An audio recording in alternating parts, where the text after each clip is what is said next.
everyone. Hello. It's been a long time since we've done a video. What we're going to show you today is our Halloween edition, where we went to Kirtland, Ohio to find the melon heads. So this actually was filmed on July 12th of 2024.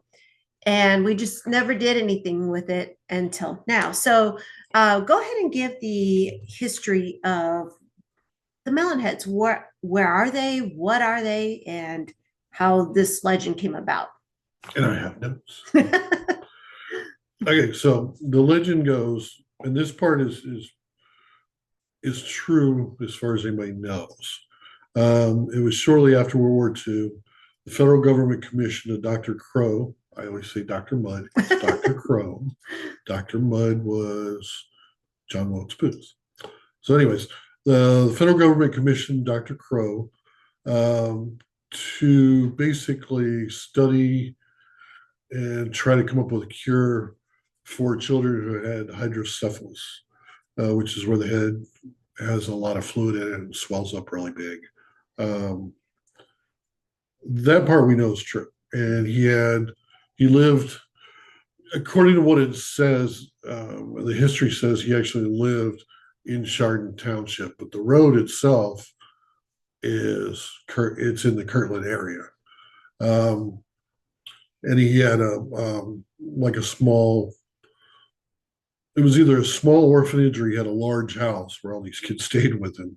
I think it was more of an orphanage because they talk about something a little bit later about it. So anyways, one of the stories is, over time he ended up with, quite a few kids, and the government always shipped them in the middle of the night. That way it wouldn't scare the local residents. It would also keep the kids from being, teased and whatever. One of the stories is that he died of natural causes, got old, died. The kids were left on their own and kind of went wild and became more feral than anything. And they started breeding. And it passed along the hydrocephalus, which I don't even know if it's genetic or not, but they passed along the hydrocephalus, and supposedly eventually probably interbreeding created psychological issues. Now, that's one version of the story. Another version of the story is that he had a wife. Kids loved the wife because it was basically a mother figure for them. One night, the doc and his wife got in an argument. Now, they said either intentionally or unintentionally, she ends up falling, hitting her head on a cabinet and dying. Well, the kids blamed, obviously, Dr. Mudd, or see, I said Dr. Mudd, Dr. Crow, because, they loved their mother, basically. So they end up killing him and burning down the orphanage, which is why I think they had a separate orphanage, burning down the orphanage as well as his home. So either one of the two versions you want to believe, either way, the kids end up alone, fending for themselves. So they basically become more feral. They do, allegedly, they would interbreed. You would have to think so because this was shortly after World War II, mm-hmm. And you have sightings all the way up to only a few years ago. Some of the sightings talking about that is, dates pretty much back to the 50s and 60s is what I could find, and then all the way up to just a couple of years ago. It usually involves because this road you'll see in the video, it's kind of wooded. It's kind of in the middle of nowhere. Mm-hmm. It's a little creepy too, but so a lot of teenagers apparently looking for a place to park end up on that road. So a lot of the sightings involve teenage kids. One of the ones I always thought was funny was, and the guy actually posted to a message board that he had found a place to park out there. Him and his girlfriend were parking. Mother Nature called, so he had to basically get out of the car and pee. When he was out of the car, all of a sudden she turns on the headlights, and in the woods he could see three figures that were about 3 or 4 feet tall with huge heads moving around the side toward where he was at. So he quickly finished, jumped in the car, and hauled butt out of there. A lot of the sightings go kind of along that. A lot of them are people driving down the road, and they'll see them, through their headlights, either crossing the road or on the other side. Because you'll notice there's a river. It's really small, but it's part of the Chagrin River, right along the road, and they'll see them either crossing the road or on the other side of the river. Although you can hop the river at most spots out there, it's not that wide. And that's pretty much it. They supposedly have red eyes. Their teeth are more jagged now. And when they see them, they typically describe them in clothes that where the seams have all, I guess, disintegrated, where they're like more rags. One person actually went into detail and said it looked like somebody had hooked the seams back together with corn husks. Well, that was kind of unique. But that's the legend, or all the legends, and most of the sightings all kind of go around the same path. And there's been reports of missing children or missing pets that get blamed on these melon heads. And I almost feel bad about using that term, but that's what they're called. I'm not don't want to make light of a condition if anybody has this, but yeah, that's what they're called here. We decided to go out again. This was July 12th, to go see what we could find about this legend. Is there some kind of truth to it? Is there something we're going to see? We didn't know really what to expect. Now, when we went there, I have to admit, it was creepy. Now, let me put this in context for you. We live out in a sort of rural area. We have trees and woods everywhere. We have them surrounding, on our property, surrounding the area, surrounding the roads. We don't have streetlights on our road. So that does not creep us out in itself. A dark wooded road, no, we're used to that. This, however, was freaking creepy. It's a little creepy. It almost felt like the woods were squeezing you when you were riding down the road. And they said, like she said, most of the roads out here are wooded, and there's no street lights. And I mean, it's normal out here. But this one it felt weird. I don't know if it's in your head or what, but it did feel weird. That's what I talk about it on the video, but my senses were going haywire the entire time. And it stayed on it. I think we're on the road for maybe just a little over 5 minutes. It's not that long of a road, but we take you through the entire road on the video. It wasn't until we got off of it at the intersection and got back on the main road that I felt like I could breathe for the first time since we entered the road. Now, here's the thing. We did this video, and like I said, we did nothing with it all summer long. We were busy. We were traveling everywhere. But when I was looking at the video, because I told him, I said, let's go ahead and put that on. We're going to use it as our Watts Ohio Adventures Halloween edition. And when I started to watch the video, caught something, and you'll see. We never saw it. We didn't acknowledge it on the video. We had done an after talk the first time back in July, which we're redoing now, but we never mentioned it there either because we did not see it.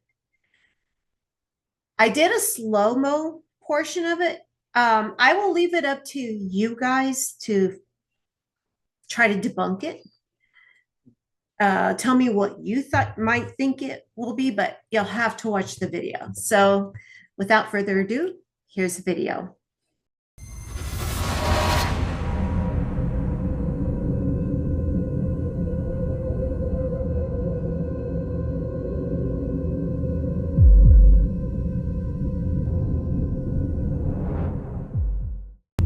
Okay, we're off to find Ohio's melon heads. Where are we going? Kirtland, Wisner Road. So now we're on an adventure. We've passed by the road, but I don't think we've ever actually traveled down it. This is Wilson Mills. Yeah, this is Wilson Mills. I'm going the wrong way already. Now you get to watch us get lost. Take a detour, the scenic tour. Yeah, I should have went on. Should I went on down? I don't know. We'll figure it out. I should have went on down.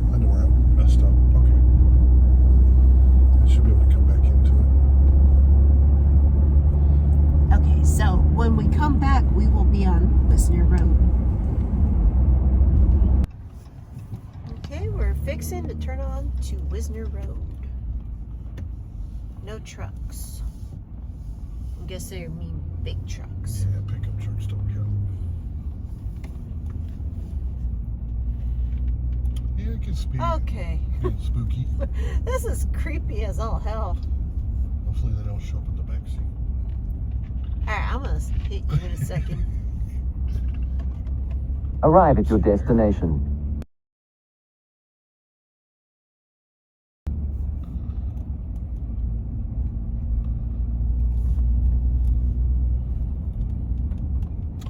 There's a bridge down here somewhere that crosses the, I think this is the Cuyahoga River.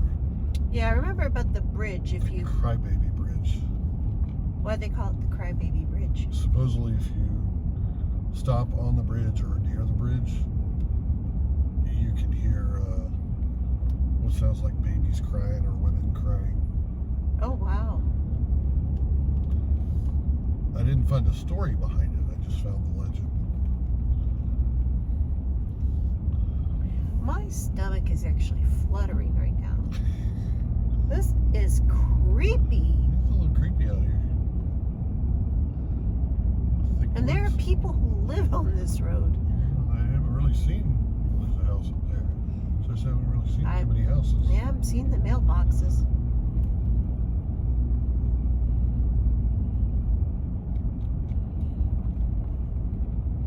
Watch out for 3-foot melon heads.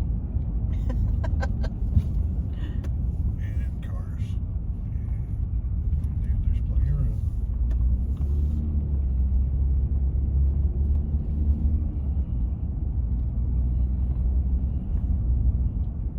There's probably someone else looking for melon heads. I see why they don't want trucks through here.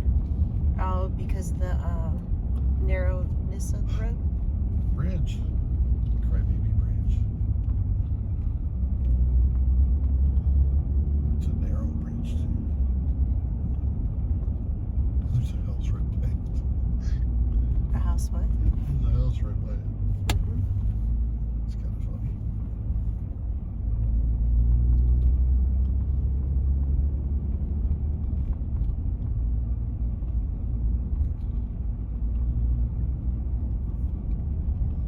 Car. No, it's lights. Oh. I was looking through the camera. It did look like a car though at Yeah. first. So I wonder if the residents around here have any stories.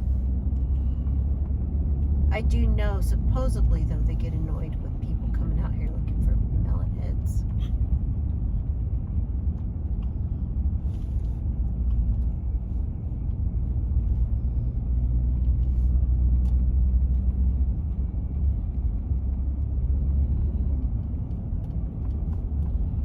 So how far back does this road go? Don't know.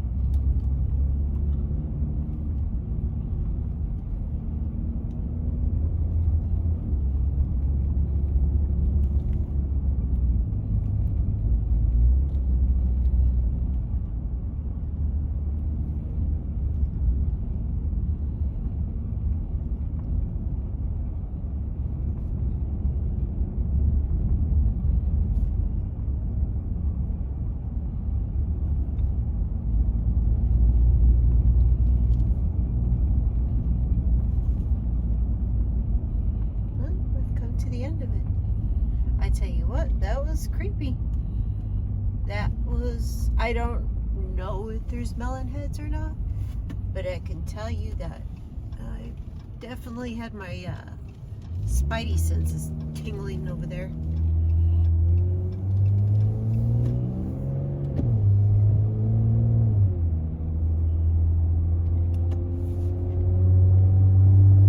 And it's funny, now that we left, I feel like I can breathe again. Okay, yeah, that was definitely creepy. Creepy little area. Just because the woods are tight on top of it. Yeah. So you got a little narrow area. Well, we didn't find any melon heads, but that really was a strange, very strange sensation going through there. On to the next adventure. So we're back. So what did you guys think? It was definitely very creepy. Um, like I said, all my senses were going off. The one thing that I wonder is because part of the legend, about these children, well, I thought, well, if it's these original stories that came out from what, the 1940s or 50s? Well, it just says shortly after World War II. So yeah, Right. anywhere in 40s to 50 Well, I maybe. was thinking these whatever they are, children, creatures, whatever, would be dead by now, possibly. It's been a long time. But then part of me also wonders, legends are usually born of something. There is something that occurs for people to start telling the stories and carrying down the stories through the years. There is a term, but I can't remember exactly what it's called. But it's when people believe in something so much that they actually manifest it into form.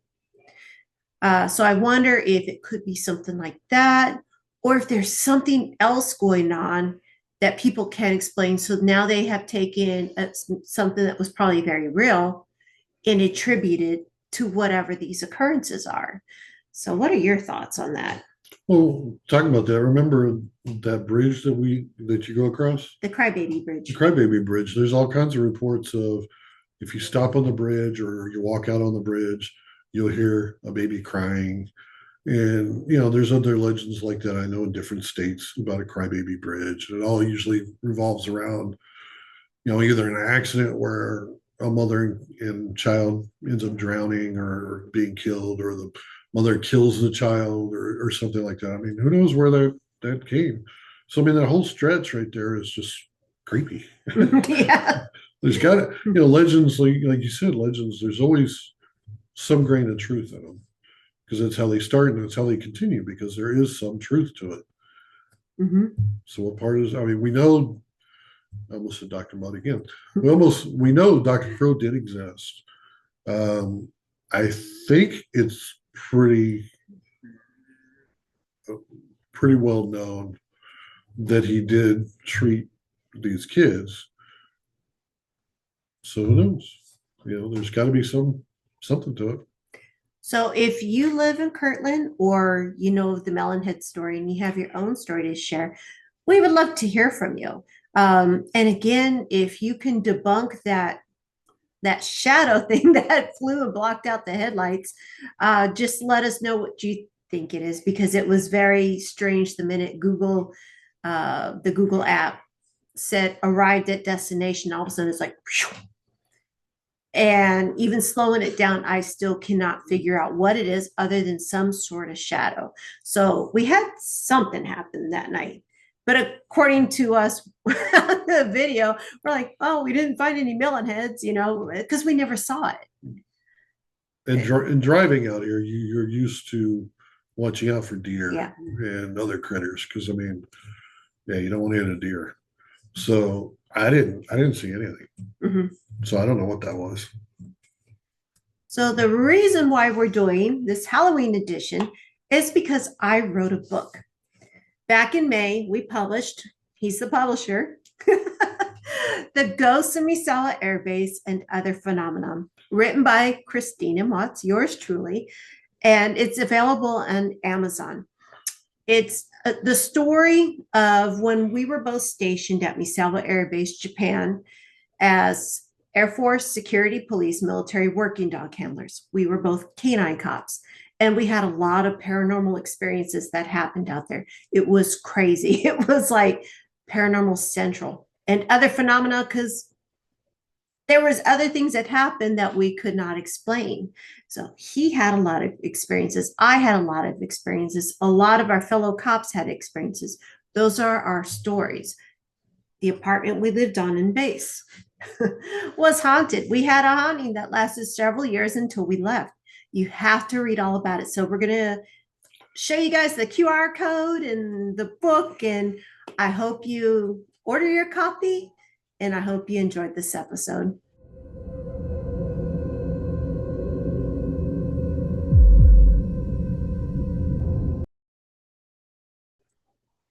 So thank you guys for joining us, and take care. And as you always say, Bye-bye. like, subscribe. Oh, I was like, like? I don't know. Like, subscribe, hit, share, everything. All Enjoy. right. Talk to you guys later. Bye. Bye.